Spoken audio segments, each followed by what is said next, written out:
లగచర్లో జరిగిన సంఘటనకు సంబంధించి వాస్తవాలు ప్రజలకు తెలియజేసేందుకు ఫ్యాక్ట్ ఫైండింగ్ కోసం వెళ్తూ ఉంటే మహిళా సంఘాల నేతలపై పోలీసులు దౌర్జన్యంకు పాల్పడ్డారు. లగచర్ల బాధితుల వద్దకు వెళ్లేందుకు ప్రయత్నించిన మహిళా సంఘాల జేఏసీ నేతలు గీతా సహా మహిళా సంఘాల నేతలు పోలీసులు అడ్డుకున్నారు. లగచర్లో జరిగిన సంఘటనను ప్రపంచానికి తెలియచేయాలంటూ బాధితుల నుంచి ఫోన్లు వచ్చాయన్న మహిళా సంఘాల నేతలతో పాటుగా పోలీసులు కూడా రావాలని కోరితే రాకపోగా మమ్మల్ని అనుమతించడం లేదంటూ ఆగ్రహం వ్యక్తం చేశారు.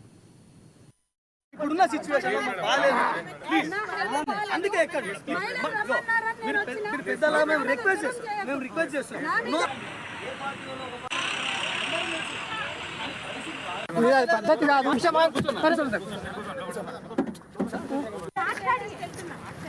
ఫార్మాసిటీ భూములు మేము కన్విన్స్ అయితే భూములు ఇవ్వమని చెప్తాం. మేము మీకేం తెలుసు, మమ్మల్ని ఎందుకు పట్టుకున్నారు?